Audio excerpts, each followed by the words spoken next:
ಓಂ ವಿಶ್ವಾನಿ ದೇವ ಸವಿತರ್ದುರಿತಾನಿ ಪರಾಸ್ವ ಯದ್ಬಂಧ್ರಂತನ್ನಾಸ್ವ ಓಂ ಅಗ್ನೇನಯ ಸುಪತಾರಾಯೇ ಅಸ್ಮಾನ್ ವಿಶ್ವಾನಿ ದೇವ ವೈನಾನಿ ವಿದ್ವಾನ್ ಯೋ ಜಸ್ಮಜ್ಜೋರಾಣಮೇನೋ ವಿಭೂಷ್ಟಾಂತೇನ ಮುಕ್ತಿಮಿದೇವ. ನಮಸ್ತೆ. ನಾವು ಇಂದು ಕೊನೆ ಇಲ್ಲದ ಆಕಾಶದಲ್ಲಿ ಇರುವ ಅಸಂಖ್ಯ ವಿಶ್ವಗಳ ಬಗ್ಗೆ, ಅನಂತ ವಿಶ್ವಗಳ ಬಗ್ಗೆ ತಿಳಿದುಕೊಳ್ಳೋಣ. ನಮ್ಮ ಭೂಮಿಯಲ್ಲಿ 195 ದೇಶಗಳು ಇವೆ, 7 ಸಮುದ್ರಗಳು ಇವೆ, 84 ಲಕ್ಷ ಜೀವಜಾತಿಗಳು ಇವೆ. ಭೂಮಿಯಿಂದ ಚಂದ್ರನಿಗೆ ಇರೋ ದೂರ 3,84,400 ಕಿಲೋಮೀಟರ್ಗಳು. ನಮ್ಮ ಭೂಮಿ ಎಷ್ಟು ದೊಡ್ಡದು ಎಂದರೆ ಇದರಲ್ಲಿ 82 ಚಂದ್ರಗಳನ್ನು ಹಾಕಬಹುದು. ಸೂರ್ಯನಿಗೂ ಭೂಮಿಗೂ ಇರುವ ದೂರ 15 ಕೋಟಿ ಕಿಲೋಮೀಟರ್ಗಳು. ನಮ್ಮ ಸೂರ್ಯ ಎಷ್ಟು ದೊಡ್ಡದು ಎಂದರೆ ಸೂರ್ಯನಲ್ಲಿ 10 ಲಕ್ಷ ಭೂಮಿಗಳನ್ನು ನಿಂಬೆಹಣ್ಣುಗಳ ರೀತಿ ಹಾಕಬಹುದು, ಅಷ್ಟು ದೊಡ್ಡದು ಸೂರ್ಯ. ಆಕಾಶದಲ್ಲಿ ನಾವು ನೋಡುವ ಒಂದೊಂದು ನಕ್ಷತ್ರವು ಒಂದೊಂದು ಸೂರ್ಯ. ಇದನ್ನು ಆಧುನಿಕ ವಿಜ್ಞಾನವು ಒಪ್ಪಿಕೊಂಡಿದೆ. ನಾವು ಆಕಾಶದಲ್ಲಿ ನೋಡುವ ಆಲ್ಫಾ ಸ್ಕಾರ್ಪಿಯೆ ಎನ್ನುವ ನಕ್ಷತ್ರವು ನಮ್ಮ ಸೂರ್ಯನಿಗಿಂತ 69 ಕೋಟಿ ಪಟ್ಟು ದೊಡ್ಡದಾಗಿದೆ. ವಿವೈ ಕ್ಯಾರಿಸ್ ಮೆಜರಿಸ್ ಎನ್ನುವ ನಕ್ಷತ್ರವು ನಮ್ಮ ಸೂರ್ಯನಿಗಿಂತ 290 ಕೋಟಿ ಪಟ್ಟು ದೊಡ್ಡದಾಗಿದೆ. ಅಂದರೆ ಅರ್ಥ, ನಮ್ಮ ಸೂರ್ಯನು ಸಹ ಸೃಷ್ಟಿಯ ಆದಿಯಲ್ಲಿ ಅಂದರೆ 196 ಕೋಟಿ ವರ್ಷಗಳ ಹಿಂದೆ ಇಷ್ಟೇ ದೊಡ್ಡದಾಗಿತ್ತು. ನಾವು ಆಕಾಶದಲ್ಲಿ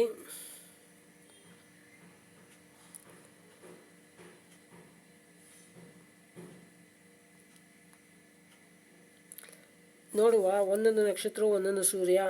ಅದರ ಸುತ್ತಲೂ ಒಂದು ಅಥವಾ ಒಂದಕ್ಕಿಂತ ಹೆಚ್ಚು ಗ್ರಹಗಳು ಅಂದರೆ ಭೂಮಿಗಳನ್ನು ನಾವು ಕಾಣಬಹುದು. ನಮ್ಮ ಮಿಲ್ಕಿ ವೇ ಗ್ಯಾಲಕ್ಸಿಯು 10,000 ಕೋಟಿ ಸೂರ್ಯಗಳನ್ನು 10,000 ಕೋಟಿ ಭೂಮಿಗಳನ್ನು ಒಳಗೊಂಡಿದೆ. ಇದರ ಸುತ್ತಳತೆ 1 ಲಕ್ಷ ಬೆಳಕಿನ ವರ್ಷಗಳು ಅಂದರೆ ಜ್ಯೋತಿರ್ವರ್ಷಗಳು. ಒಂದು ಜ್ಯೋತಿರ್ವರ್ಷ ಎಂದರೆ ಸೆಕೆಂಡಿಗೆ 3 ಲಕ್ಷ ಕಿಲೋಮೀಟರ್ ವೇಗದಲ್ಲಿ ಸಾಗುವ ಬೆಳಕು 1 ವರ್ಷದ ಕಾಲ ಚಲಿಸಿದರೆ ಆಗುವ ದೂರ. ಅಂದರೆ ಒಂದು ಜ್ಯೋತಿರ್ವರ್ಷ = 9 ಲಕ್ಷ ಕೋಟಿ ಕಿಲೋಮೀಟರ್ಗಳು, 9 ಟ್ರಿಲಿಯನ್ ಕಿಲೋಮೀಟರ್ಸ್. ಅಂದರೆ ಕೋಟಿ ಕಿಲೋಮೀಟರ್ಗಳನ್ನು 9 ಲಕ್ಷ ಸಲ ಹಾಕಿದರೆ ಆಗುವ ದೂರ.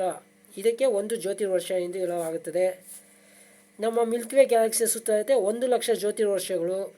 ಅಂದರೆ 9 ಲಕ್ಷ ಕೋಟಿ ಕಿಲೋಮೀಟರ್ಗಳನ್ನು 1 ಲಕ್ಷ ಸಲ ಹಾಕಿದರೆ ಆಗುವ ದೂರ. ಅಂದರೆ ಊಹಿಸಿದರೆ ಅಸಂಖ್ಯ ಕೋಟಿ ಕಿಲೋಮೀಟರ್ಗಳು ಎಂದು ಆಗುತ್ತದೆ. ನಮ್ಮ ಮಿಲ್ಕಿ ವೇ ಗ್ಯಾಲಕ್ಸಿ ಥರ 54 ಬ್ರಹ್ಮಾಂಡಗಳನ್ನು ಸೇರಿಸಿ ಲೋಕಲ್ ಗ್ರೂಪ್ ಆಫ್ ಗ್ಯಾಲಕ್ಸೀಸ್ ಎನ್ನುತ್ತಾರೆ. ಇದರ ಸುತ್ತಳತೆ 1 ಕೋಟಿ ಜ್ಯೋತಿರ್ವರ್ಷ. ಅಂದರೆ 9 ಲಕ್ಷ ಕೋಟಿ ಕಿಲೋಮೀಟರ್ಗಳನ್ನು 1 ಕೋಟಿ ಸಲ ಹಾಕಿದರೆ ಆಗುವ ದೂರ. ನಮ್ಮ ಮಿಲ್ಕಿ ವೇ ಗ್ಯಾಲಕ್ಸಿ ಥರ 106 ಗ್ಯಾಲಕ್ಸಿಗಳ ಸಮುದಾಯವನ್ನು ವರ್ಗೋ ಸೂಪರ್ ಕ್ಲಸ್ಟರ್ ಎಂದು ಹೇಳುತ್ತಾರೆ. ಇದರ ಸುತ್ತಳತೆ 11 ಕೋಟಿ ಜ್ಯೋತಿರ್ವರ್ಷಗಳು. ನಮ್ಮ ಮಿಲ್ಕಿ ವೇ ಗ್ಯಾಲಕ್ಸಿ ರೀತಿ 1 ಲಕ್ಷ ಬ್ರಹ್ಮಾಂಡಗಳನ್ನು ಸೇರಿಸಿ ಲ್ಯಾನಿಕಾ ಸೂಪರ್ ಕ್ಲಸ್ಟರ್ ಎಂದು ಹೇಳುತ್ತಾರೆ. ಇದರ ಸುತ್ತಳತೆ 52 ಕೋಟಿ ಜ್ಯೋತಿರ್ವರ್ಷಗಳು. ನಮ್ಮ ಮಿಲ್ಕಿ ವೇ ಗ್ಯಾಲಕ್ಸಿ ರೀತಿ ಲಕ್ಷಾಂತರ ಬ್ರಹ್ಮಾಂಡಗಳನ್ನು ಸೇರಿಸಿ ಕಾಣಿಸುವ ವಿಶ್ವ ಅಬ್ಸರ್ವೇಬಲ್ ಯೂನಿವರ್ಸ್ ಎನ್ನುತ್ತಾರೆ. ಇದರ ಮುಂದೆಯೂ ಗ್ಯಾಲಕ್ಸಿಗಳು ಅಂದರೆ ಬ್ರಹ್ಮಾಂಡಗಳು ಇವೆ, ಆದರೆ ಟೆಲಿಸ್ಕೋಪ್ಗೆ ಕಾಣಿಸುತ್ತಿಲ್ಲ.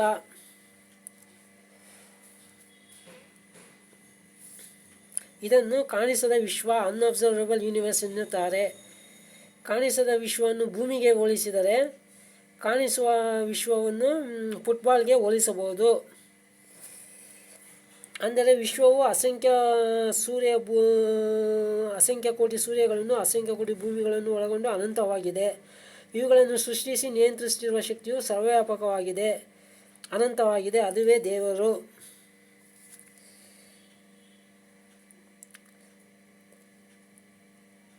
ಆಕಾಶದಲ್ಲಿ ಕೋಟ್ಯಾಂತರ ಗ್ಯಾಲಕ್ಸಿಗಳಿವೆ, ಟೆಲಿಸ್ಕೋಪ್ಗೆ ಕಾಣಿಸ್ತಿಲ್ಲ. ಇದನ್ನು ಕಾಣಿಸದ ವಿಶ್ವ ಎಂದು ಹೇಳುತ್ತಾರೆ. ಬೆಳಕು 1 ಸೆಕೆಂಡ್ಗೆ 3 ಲಕ್ಷ ಕಿಲೋಮೀಟರ್ ವೇಗದಲ್ಲಿ 1 ವರ್ಷ ಕಾಲ ಚಲಿಸಿದರೆ ಆಗುವ ದೂರವನ್ನು 1 ಜ್ಯೋತಿರ್ವರ್ಷ ಎಂದು ಹೇಳಲಾಗುತ್ತದೆ. 1 ಜ್ಯೋತಿರ್ವರ್ಷ = 9 ಲಕ್ಷ ಕೋಟಿ ಕಿಲೋಮೀಟರ್ಗಳು. ಅಂದರೆ ಕೋಟಿ ಕಿಲೋಮೀಟರ್ಗಳನ್ನು 9 ಲಕ್ಷ ಸಲ ಹಾಕಿದರೆ ಆಗುವ ದೂರ. ನಮ್ಮ ಕಾಣಿಸುವ ವಿಶ್ವ ಅಬ್ಸರ್ವೇಬಲ್ ಯೂನಿವರ್ಸ್ನ ಸುತ್ತಳತೆ 4,650 ಕೋಟಿ ಜ್ಯೋತಿರ್ವರ್ಷಗಳು. ಅಂದರೆ 9 ಲಕ್ಷ ಕೋಟಿ ಕಿಲೋಮೀಟರ್ಗಳನ್ನು 4,650 ಕೋಟಿ ಸಲ ಹಾಕಿದರೆ ಆಗುವ ದೂರ. ಆಕಾಶದಲ್ಲಿರುವ 10,000 ಕೋಟಿ ಸೂರ್ಯಗಳನ್ನು ಅಂದರೆ ನಕ್ಷತ್ರಗಳನ್ನು 10,000 ಕೋಟಿ ಭೂಮಿಗಳನ್ನು ಅಂದರೆ ಗ್ರಹಗಳನ್ನು ಒಂದು ಬ್ರಹ್ಮಾಂಡ ಎಂದು ಆಧುನಿಕ ವಿಜ್ಞಾನದಲ್ಲಿ ಹೇಳುತ್ತಾರೆ. ಈ ರೀತಿಯ ಲಕ್ಷಾಂತರ ಬ್ರಹ್ಮಾಂಡಗಳ ಗುಂಪನ್ನು ಕಾಣಿಸುವ ವಿಶ್ವ ಅಬ್ಸರ್ವೇಬಲ್ ಯೂನಿವರ್ಸ್ ಎಂದು ಹೇಳುತ್ತಾರೆ. ಇದರ ಮುಂದೆಯೂ ಆಕಾಶದಲ್ಲಿ ಕೋಟ್ಯಾಂತರ ಬ್ರಹ್ಮಾಂಡಗಳಿವೆ ಅಂದರೆ ಗ್ಯಾಲಕ್ಸಿಗಳಿವೆ. ಆದರೆ ಟೆಲಿಸ್ಕೋಪ್ಗೆ ಕಾಣಿಸದ ಕಾರಣ ಅದನ್ನು ಕಾಣಿಸದ ವಿಶ್ವ ಅನ್ಅಬ್ಸರ್ವೇಬಲ್ ಯೂನಿವರ್ಸ್ ಎನ್ನುತ್ತಾರೆ. ಈ ರೀತಿ ಇಲ್ಲಿ ಅಸಂಖ್ಯ ಜೀವಾತ್ಮಗಳಿಗಾಗಿ ಆಕಾಶದಲ್ಲಿ ಅನಂತ ದೂರದವರೆಗೆ ಕೋಟ್ಯಾಂತರ ಸೂರ್ಯಗಳನ್ನು ಕೋಟ್ಯಾಂತರ ಭೂಮಿಗಳನ್ನು ಸೃಷ್ಟಿಸಿ ಅವುಗಳು ಒಂದಕ್ಕೊಂದು ಡಿಕ್ಕಿ ಆಗದಂತೆ ನಿಯಂತ್ರಣ ಮಾಡುತ್ತಿರುವ ಶಕ್ತಿಯೇ ದೇವರು. ಆ ಶಕ್ತಿ ಎಲ್ಲ ಕಡೆ ಇದ್ದರೇ ಸೃಷ್ಟಿಸಿ ನಿಯಂತ್ರಿಸಲು ಸಾಧ್ಯ. ಆ ರೀತಿ ಎಲ್ಲ ಕಡೆ ಅನಂತವಾಗಿ ವ್ಯಾಪಕವಾಗಿರುವ ಶಕ್ತಿಗೆ ಯಾವುದೇ ರೂಪ ಆಕಾರ ಬರುವುದಿಲ್ಲ.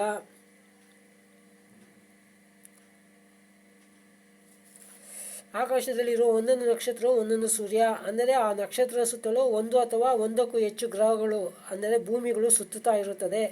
ಈ ರೀತಿ ಆಕಾಶದಲ್ಲಿ ಇರುವ 10,000 ಕೋಟಿ ಸೂರ್ಯಗಳ ಅಂದರೆ ನಕ್ಷತ್ರಗಳ 10,000 ಕೋಟಿ ಭೂಮಿಗಳ ಅಂದರೆ ಗ್ರಹಗಳ ಗುಂಪಿಗೆ ಒಂದು ಗ್ಯಾಲಕ್ಸಿ ಬ್ರಹ್ಮಾಂಡ ಎನ್ನುತ್ತಾರೆ. ಈ ರೀತಿಯ ಗ್ಯಾಲಕ್ಸಿಗಳು ಕೋಟ್ಯಾಂತರ ಇವೆ. ಆಕಾಶದಲ್ಲಿ ಇರುವ ಟೆಲಿಸ್ಕೋಪ್ಗೆ ಕಾಣಿಸುವ 2,00,000 ಕೋಟಿ ಗ್ಯಾಲಕ್ಸಿಗಳಿಗೆ ಕಾಣಿಸುವ ವಿಶ್ವ ಅಬ್ಸರ್ವೇಬಲ್ ಯೂನಿವರ್ಸ್ ಎನ್ನುತ್ತಾರೆ. ಈ ಕಾಣಿಸುವ ವಿಶ್ವವು 4,650 ಕೋಟಿ ಜ್ಯೋತಿರ್ವರ್ಷಗಳಷ್ಟು ದೂರ ಇರುತ್ತದೆ. ಅಂದರೆ ಸೆಕೆಂಡ್ಗೆ 3,00,000 ಕಿಲೋಮೀಟರ್ ವೇಗದಲ್ಲಿ ಚಲಿಸುವ ಬೆಳಕು 4,650 ಕೋಟಿ ವರ್ಷಗಳ ಕಾಲ ಚಲಿಸಿದರೆ ಆಗುವ ದೂರ. ಈ ಕಾಣಿಸುವ ವಿಶ್ವದ ಮುಂದೆಯೂ ನಕ್ಷತ್ರಗಳು ಅಂದರೆ ಸೂರ್ಯಗಳು, ಗ್ರಹಗಳು ಅಂದರೆ ಭೂಮಿಗಳು ಇವೆ. ಇದನ್ನು ವಿಜ್ಞಾನಿಗಳು ಕಾಣಿಸದ ವಿಶ್ವ ಅನ್ಅಬ್ಸರ್ವೇಬಲ್ ಯೂನಿವರ್ಸ್ ಎಂದು ಕರೆಯುತ್ತಾರೆ. ಈ ಕಾಣಿಸದ ವಿಶ್ವದ ಮುಂದೆ ಕಾಣಿಸುವ ವಿಶ್ವವನ್ನು ಹೋಲಿಸಿದರೆ ಅತ್ಯಂತ ಚಿಕ್ಕದಾಗಿ ತೋರುತ್ತದೆ. ಅಂದರೆ ಭೂಮಿಯ ಮುಂದೆ ಫುಟ್ಬಾಲನ್ನು ಹೋಲಿಸಿದಂತಾಗುತ್ತದೆ. ಕಾಣಿಸದ ವಿಶ್ವವನ್ನು ಭೂಮಿ ಎಂದುಕೊಂಡರೆ ಕಾಣಿಸುವ ವಿಶ್ವವನ್ನು ಒಂದು ಫುಟ್ಬಾಲ್ ಎಂದುಕೊಳ್ಳಬೇಕು. ಈ ರೀತಿ ಕಾಣಿಸದ ವಿಶ್ವ ಮತ್ತು ಕಾಣಿಸುವ ವಿಶ್ವ ಅನ್ಅಬ್ಸರ್ವೇಬಲ್ ಯೂನಿವರ್ಸ್ ಆ್ಯಂಡ್ ಅಬ್ಸರ್ವೇಬಲ್ ಯೂನಿವರ್ಸ್ಗಳನ್ನು ಸೇರಿಸಿ ಒಂದು ವಿಶ್ವ ಯೂನಿವರ್ಸ್ ಎಂದು ಕರೆಯುತ್ತಾರೆ. ಈ ರೀತಿಯ ವಿಶ್ವಗಳು ಆಕಾಶದಲ್ಲಿ ಅಸಂಖ್ಯ ಕೋಟಿಗಳಿವೆ. ಇದನ್ನು ವಿಜ್ಞಾನಿಗಳು ಬಹು ವಿಶ್ವ ಮಲ್ಟಿವರ್ಸ್ ಎನ್ನುತ್ತಾರೆ. ಈ ರೀತಿ ಆಕಾಶದಲ್ಲಿ ಅನಂತ ವಿಶ್ವಗಳನ್ನು ಸೃಷ್ಟಿ ಮಾಡಿ ನಿಯಂತ್ರಿಸುತ್ತಿರುವ ಶಕ್ತಿಯೇ ದೇವರು. ಈ ರೀತಿ ಆಕಾಶದಲ್ಲಿ ಅನಂತ ವಿಶ್ವಗಳನ್ನು ಅಂದರೆ ಅಸಂಖ್ಯ ಕೋಟಿ ಸೂರ್ಯಗಳನ್ನು ಅಂದರೆ ನಕ್ಷತ್ರಗಳನ್ನು, ಅಸಂಖ್ಯ ಕೋಟಿ ಭೂಮಿಗಳನ್ನು ಅಂದರೆ ಗ್ರಹಗಳನ್ನು ಅಸಂಖ್ಯ ಜೀವಾತ್ಮಗಳಿಗಾಗಿ ಸೃಷ್ಟಿ ಮಾಡಿ ನಿಯಂತ್ರಣ ಮಾಡುತ್ತಿರುವ ಶಕ್ತಿಯೇ ದೇವರು. ಈ ರೀತಿ ಅಸಂಖ್ಯ ಕೋಟಿ ಸೂರ್ಯಗಳನ್ನು ಅಂದರೆ ನಕ್ಷತ್ರಗಳನ್ನು, ಅಸಂಖ್ಯ ಕೋಟಿ ಭೂಮಿಗಳನ್ನು ಅಂದರೆ ಗ್ರಹಗಳನ್ನು ಸೃಷ್ಟಿ ಮಾಡಿ ನಿಯಂತ್ರಣ ಮಾಡಬೇಕಾದರೆ ಆ ಶಕ್ತಿ ಎಲ್ಲ ಕಡೆ ಇರಬೇಕು. ಅನಂತವಾಗಿರುವ ಪ್ರಕೃತಿಯ ಪ್ರತಿ ಕಣಕಣದಲ್ಲೂ ಇರಬೇಕು. ಆಗಲೇ ಅನಂತ ವಿಶ್ವಗಳನ್ನು ಸೃಷ್ಟಿ ಮಾಡಿ ನಿಯಂತ್ರಣ ಮಾಡಲು ಆಗುವುದು. ಈ ರೀತಿ ಎಲ್ಲ ಕಡೆ ಇರುವ ಸರ್ವವ್ಯಾಪಿಯಾಗಿರುವ ಕಾರಣ ಆ ಶಕ್ತಿಗೆ ಯಾವುದೇ ರೀತಿಯ ರೂಪ ಆಕಾರಗಳು ಬರುವುದಿಲ್ಲ. ಇದನ್ನೇ ವೇದಗಳಲ್ಲಿ ಸರ್ವವ್ಯಾಪಕ, ನಿರಾಕಾರ, ಅನಂತ ಶಕ್ತಿಯಾದ ದೇವರು ಎಂದು ಹೇಳಲಾಗಿದೆ. ಈ ರೀತಿಯ ಅನಂತ ಪ್ರಕೃತಿಯನ್ನು ನಿಯಂತ್ರಿಸುತ್ತಿರುವ ಶಕ್ತಿಯೇ ದೇವರು. ವೇದಗಳು ಸೃಷ್ಟಿಯಾದಲ್ಲಿ ಸರ್ವವ್ಯಾಪಕ ನಿರಾಕಾರ ಶಕ್ತಿಯಾದ ದೇವರಿಂದ 4 ಜನ ಋಷಿಗಳ ಮನಸ್ಸುಗಳ ಮುಖಾಂತರ 20,000 ದಿವ್ಯ ಸಂಸ್ಕೃತ ಮಂತ್ರಗಳ ರೂಪದಲ್ಲಿ ನೀಡಲಾಗಿರುವ ಜ್ಞಾನಪಂಡಲೇ ವೇದಗಳು. ವೇದಗಳಲ್ಲಿ ಹೇಳಿದೆ, ದೇವರೆಂಬ ಶಕ್ತಿ ಎಲ್ಲ ಕಡೆ ಇದೆ. ಎಲ್ಲ ಕಡೆ ಇರುವ ಶಕ್ತಿಗೆ ಯಾವುದೇ ರೂಪ ಆಕಾರಗಳು ಬರುವುದಿಲ್ಲ. ಎಲ್ಲ ಕಡೆ ಇದ್ದರೇ ಕೋಟ್ಯಾಂತರ ಸೂರ್ಯಗಳನ್ನು, ಭೂಮಿಗಳನ್ನು ಒಳಗೊಂಡ ವಿಶ್ವವನ್ನು ಸೃಷ್ಟಿಸಿ ನಿಯಂತ್ರಣ ಮಾಡಲು ಆಗುವುದು. ಈ ರೀತಿ ಸರ್ವವ್ಯಾಪಕ ನಿರಾಕಾರ ಶಕ್ತಿಯಾದ ದೇವರನ್ನು ಪ್ರಾಚೀನ ಕಾಲದಲ್ಲಿ ಅಂದರೆ ಮಹಾಭಾರತ ಯುದ್ಧಕ್ಕೆ ಮೊದಲು ಅಂದರೆ 6,000 ವರ್ಷಗಳ ಹಿಂದೆ ಜನರು ತಮ್ಮ ಮನಸ್ಸುಗಳಲ್ಲೇ ವೇದ ಮಂತ್ರಗಳ ಮೂಲಕ ಧ್ಯಾನಿಸುತ್ತಿದ್ದರು. ಸರ್ವವ್ಯಾಪಕ ನಿರಾಕಾರ ಶಕ್ತಿಯಾದ ದೇವರನ್ನು ತಮ್ಮ ಮನಸ್ಸುಗಳಲ್ಲೇ ವೇದ ಮಂತ್ರಗಳ ಮೂಲಕ ಧ್ಯಾನಿಸಿ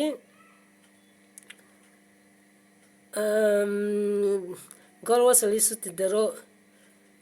ದೇವರೆಂಬ ಶಕ್ತಿ ನಮ್ಮ ಶರೀರ, ಮನಸ್ಸು, ಜೀವಾತ್ಮವಾದ ನಮ್ಮ ಒಳಗೂ ಇದೆ. ಆ ಕಾರಣ ಇಂದಿನ ಕಾಲದಲ್ಲಿ ದೇವರೆಂಬ ಶಕ್ತಿಯನ್ನು ತಮ್ಮ ಮನಸ್ಸುಗಳಲ್ಲೇ ವೇದ ಮಂತ್ರಗಳ ಮೂಲಕ ಧ್ಯಾನಿಸಿ ದೇವರೆಂಬ ಶಕ್ತಿಗೆ ಗೌರವ ಸಲ್ಲಿಸುತ್ತಿದ್ದರು. ಪೂಜೆ ಪದದ ಅರ್ಥ ಗೌರವ ಸಲ್ಲಿಸುವಿಕೆ ಎಂದು ಅರ್ಥ. ಈಶ್ವರ ಎಂಬ ಸಂಸ್ಕೃತ ಪದದ ಅರ್ಥ ನಾಯಕ ಎಂದು. ಈ ಸೃಷ್ಟಿಗೆ ದೇವರೆಂಬ ಶಕ್ತಿಯು ನಾಯಕ ಆಗಿದೆ. ಆದ ಕಾರಣ ದೇವರೆಂಬ ಶಕ್ತಿಗೆ ಈಶ್ವರ ಎಂದು ಕರೆಯಲಾಗುತ್ತದೆ. ಈಶ್ವರ ಎಂಬ ಪದಕ್ಕೆ ರೂಪ ಆಕಾರಗಳನ್ನು ಕಲ್ಪಿಸಿ ಕೈಲಾಸ ಮೊದಲಾದ ಕಥೆಗಳನ್ನು ಕಟ್ಟಿ ಶೈವ ಮತವನ್ನು ಮಹಾಭಾರತ ಯುದ್ಧದ ನಂತರ 6,000 ವರ್ಷಗಳ ಹಿಂದೆ ಪೌರಾಣಿಕ ಜನರು ಮಾಡಿದರು. ವಿಷ್ಣು ಪದದ ಅರ್ಥ ಎಲ್ಲ ಕಡೆ ಇರುವುದು ಎಂದು ಅರ್ಥ. ದೇವರೆಂಬ ಶಕ್ತಿ ಎಲ್ಲ ಕಡೆ ಇದೆ, ಆದ್ದರಿಂದ ದೇವರೆಂಬ ಶಕ್ತಿಗೆ ವಿಷ್ಣು ಎಂದು ಕರೆಯಲಾಗುತ್ತದೆ. ಈ ವಿಷ್ಣು ಎಂಬ ಪದಕ್ಕೆ ರೂಪ ಆಕಾರಗಳನ್ನು ಕಲ್ಪಿಸಿ ವೈಕುಂಠ ಮೊದಲಾದ ಕಥೆಗಳನ್ನು ಕಟ್ಟಿ ವೈಷ್ಣವ ಮತವನ್ನು ಪೌರಾಣಿಕ ಜನರು ಮಹಾಭಾರತ ಯುದ್ಧದ ನಂತರ ಅಂದರೆ 6000 ವರ್ಷಗಳ ಹಿಂದೆ ಮಾಡಿದರು. ಈ ಶೈವ ವೈಷ್ಣವ ಮತಗಳನ್ನು ಸೇರಿಸಿ ಹಿಂದೂ ಮತ ಎಂದು ಕರೆಯಲಾಯಿತು. ಈ ಹಿಂದೂ ಮತವನ್ನು ನೋಡಿ ಮಿಕ್ಕ ಜನರು ಜೈನ, ಬೌದ್ಧ, ಕ್ರಿಶ್ಚಿಯನ್, ಮುಸ್ಲಿಂ ಮೊದಲಾದ ಮತಗಳನ್ನು ಮಾಡಿದರು. ಮಹಾಭಾರತ ಯುದ್ಧದ ನಂತರ ಅಂದರೆ 6000 ವರ್ಷಗಳ ಹಿಂದೆ ಮಾಡಿದರು. ಈ ಎಲ್ಲ ಮತಗಳು ಮಾನವ ನಿರ್ಮಿತ ಆದ ಕಾರಣ ಅಜ್ಞಾನ ಮತ್ತು ಅಪರಿಪೂರ್ಣ ಜ್ಞಾನದಿಂದ ಕೂಡಿದವು ಆಗಿವೆ, ಆದುದರಿಂದ ಅನುಸರಿಸಲು ಯೋಗ್ಯವಿಲ್ಲ.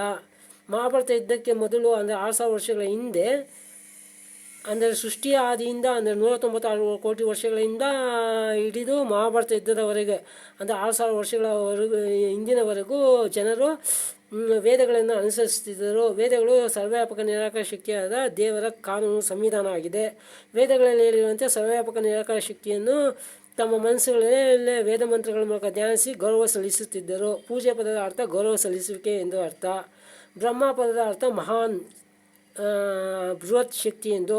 ದೇವರೆಂಬ ಶಕ್ತಿ ಮಹಾನ್ ಬೃಹತ್ ಶಕ್ತಿಯಾಗಿದೆ, ಆದ್ದರಿಂದ ದೇವರೆಂಬ ಶಕ್ತಿಗೆ ಬ್ರಹ್ಮ ಎಂದು ಕರೆಯಲಾಗುತ್ತದೆ. ಶಿವ ಎಂದರೆ ಒಳಿತನ್ನು ಮಾಡುವುದು ಎಂದು ಅರ್ಥ. ದೇವರೆಂಬ ಶಕ್ತಿ ಎಲ್ಲ ಜೀವಿಗಳಿಗೂ ಒಳಿತನ್ನೇ ಮಾಡುತ್ತದೆ, ಆದ್ದರಿಂದ ದೇವರೆಂಬ ಶಕ್ತಿಗೆ ಶಿವ ಎಂದು ಕರೆಯಲಾಗುತ್ತದೆ. ಸರಸ್ ಅಂದರೆ ಜ್ಞಾನ ಎಂದು. ಎಲ್ಲ ಜ್ಞಾನಕ್ಕೂ ದೇವರೆಂಬ ಶಕ್ತಿ ಮೂಲ ಆಗಿದೆ, ಆದ್ದರಿಂದ ದೇವರೆಂಬ ಶಕ್ತಿಗೆ ಸರಸ್ವತಿ ಎಂದು ಕರೆಯಲಾಗುತ್ತದೆ. ಲಕ್ಷ್ಮಿ ಅಂದರೆ ಚಿನ್ನ, ವಜ್ರ ಮೊದಲಾದ ಖನಿಜ ಸಂಪತ್ತು. ಆ ಖನಿಜ ಸಂಪತ್ತನ್ನು ಒಳಗೊಂಡ ಭೂಮಿಯನ್ನು ಸೃಷ್ಟಿ ಮಾಡಿರುವ ಕಾರಣ ದೇವರೆಂಬ ಶಕ್ತಿಗೆ ಲಕ್ಷ್ಮಿ ಎಂದು ಕರೆಯಲಾಗುತ್ತದೆ. ಈ ರೀತಿ ಸರ್ವವ್ಯಾಪಕ ನಿರಾಕಾರ ಶಕ್ತಿಯಾದ ದೇವರ ಗುಣಕರ್ಮಗಳ ಸ್ವಭಾವಗಳನ್ನು ಸೂಚಿಸುವ ಪದಗಳಿಗೆ ರೂಪ ಆಕಾರಗಳನ್ನು ಕಲ್ಪಿಸಿ ಆ ರೂಪ ಆಕಾರಗಳಿಗೆ ವಿಗ್ರಹಗಳನ್ನು, ಮಂದಿರಗಳನ್ನು ಪೌರಾಣಿಕ ಜನರು ಮಹಾಭಾರತ ಯುದ್ಧದ ನಂತರ ಶುರು ಮಾಡಿದರು. ಜನರಲ್ಲಿ ಅಜ್ಞಾನವನ್ನು ಉಂಟು ಮಾಡಿದರು. ಅದಕ್ಕೆ ಮೊದಲು ದೇವರೆಂಬ ಶಕ್ತಿ ಎಲ್ಲ ಕಡೆ ಇದೆ ಎಂದು ತಮ್ಮ ಮನಸ್ಸುಗಳಲ್ಲಿ ದೇವರೆಂಬ ಶಕ್ತಿಗೆ ಗೌರವ ಸಲ್ಲಿಸುತ್ತಿದ್ದರು. ದೇವರೆಂಬ ಶಕ್ತಿಯು ಅಸಂಖ್ಯ ಕೋಟಿ ಸೂರ್ಯಗಳನ್ನು, ಅಸಂಖ್ಯ ಕೋಟಿ ಭೂಮಿಗಳನ್ನು ಸೃಷ್ಟಿಸಿ ನಿಯಂತ್ರಿಸುತ್ತಿರುವ ಅನಂತ ಚೇತನ ಶಕ್ತಿಯಾಗಿದೆ. ಆ ಚೇತನ ಶಕ್ತಿಯ ಬದಲಾಗಿ ಒಂದು ಕಲ್ಲನ್ನು ನೀವು ಆ ಚೇತನ ಶಕ್ತಿಗೆ ಹೋಲಿಸಿದರೆ ಆ ಮಹಾನ್ ಅನಂತ ಚೇತನ ಶಕ್ತಿಗೆ ಅವಮಾನ ಮಾಡಿದಂತೆ ಆಗಿದೆ. ಹೇಗೆಂದರೆ ಒಬ್ಬ ಚಕ್ರವರ್ತಿಯನ್ನು ಭಿಕ್ಷುಕ ಎಂದು ಕರೆದರೆ ಹೇಗೆ ಅವಮಾನವೋ ಹಾಗೆ ಅಸಂಖ್ಯ ಕೋಟಿ ಸೂರ್ಯಗಳನ್ನು, ಅಸಂಖ್ಯ ಕೋಟಿ ಭೂಮಿಗಳನ್ನು ಸೃಷ್ಟಿಸಿ ನಿಯಂತ್ರಣ ಮಾಡುತ್ತಿರುವ ಶಕ್ತಿಗೆ ಆ ಚೇತನ ಶಕ್ತಿಯನ್ನು ಒಂದು ಜಡ ಕಲ್ಲಿಗೆ ಹೋಲಿಸಿದರೆ ಆ ಸರ್ವವ್ಯಾಪಕ ಅನಂತ ಚೇತನ ಶಕ್ತಿಗೆ ಅವಮಾನ ಮಾಡಿದಂತೆ. ಆ ಅವಮಾನ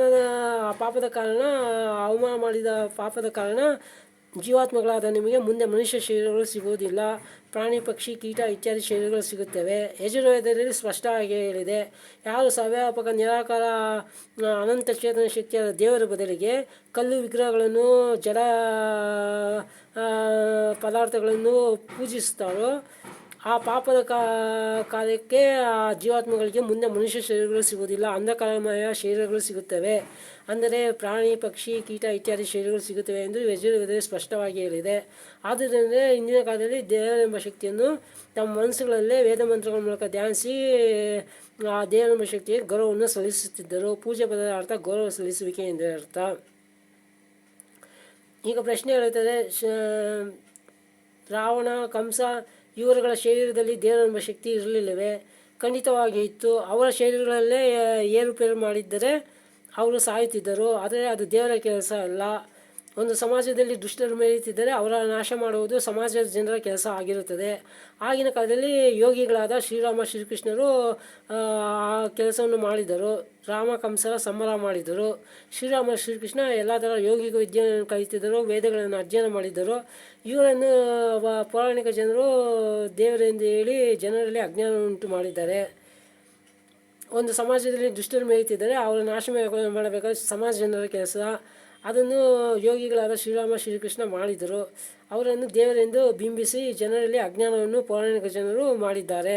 ಯಾವ ಜೀವಾತ್ಮವು ಸರ್ವವ್ಯಾಪಕ ನಿರಾಕಾರ ಅನಂತ ಶಕ್ತಿಯಾದ ದೇವರಿಗೆ ಸಮ ಆಗಲು ಸಾಧ್ಯವೇ ಇಲ್ಲ. ದೇವರೆಂಬ ಶಕ್ತಿಯು ಕೋಟ್ಯಾಂತರ ಸೂರ್ಯಗಳನ್ನು, ಕೋಟ್ಯಾಂತರ ಭೂಮಿಗಳನ್ನು ಸೃಷ್ಟಿಸಿ ನಿಯಂತ್ರಣ ಮಾಡುತ್ತಿರುವ ಶಕ್ತಿ ಮತ್ತು ಅಸಂಖ್ಯ ಕೋಟಿ ಜೀವಾತ್ಮಗಳಿಗೆ ಅವುಗಳ ಕರ್ಮಗಳಿಗೆ ಅನುಸಾರವಾಗಿ ಪ್ರಾಣಿ, ಪಕ್ಷಿ, ಕೀಟ ಇತ್ಯಾದಿ ಶರೀರಗಳನ್ನು ನೀಡಿ ಕರ್ಮಫಲಗಳನ್ನು ನೀಡುತ್ತಿರುವ ಶಕ್ತಿಯು ದೇವರಾಗಿದೆ. ಆದ್ದರಿಂದ ದೇವರೆಂಬ ಶಕ್ತಿಯು ಅವಶ್ಯಕತೆಯೂ ಇಲ್ಲ, ಅವತಾರವನ್ನು ತಾಳಲು ಆಗುವುದಿಲ್ಲ. ಏಕೆಂದರೆ ಹುಟ್ಟನ್ನು ತಾಳಬೇಕಾದ್ರೆ ಒಂದು ಕಡೆ ಇದ್ದು ಮತ್ತೊಂದು ಕಡೆ ಇಲ್ಲದೆ ಹೋದರೆ ಮಾತ್ರ ಹುಟ್ಟನ್ನು, ಜನ್ಮವನ್ನು, ಅವತಾರವನ್ನು ತಾಳಲು ಆಗುವುದು. ದೇವರೆಂಬ ಶಕ್ತಿ ಎಲ್ಲ ಕಡೆ ಇರುವುದರಿಂದ ಅದು ಆ ಹುಟ್ಟನ್ನು, ಜನ್ಮವನ್ನು ಪಡೆಯುವುದು, ಅವತಾರ ತಾಳುವುದು ಅಸಂಭವ, ಬುದ್ಧಿ ವಿರುದ್ಧ.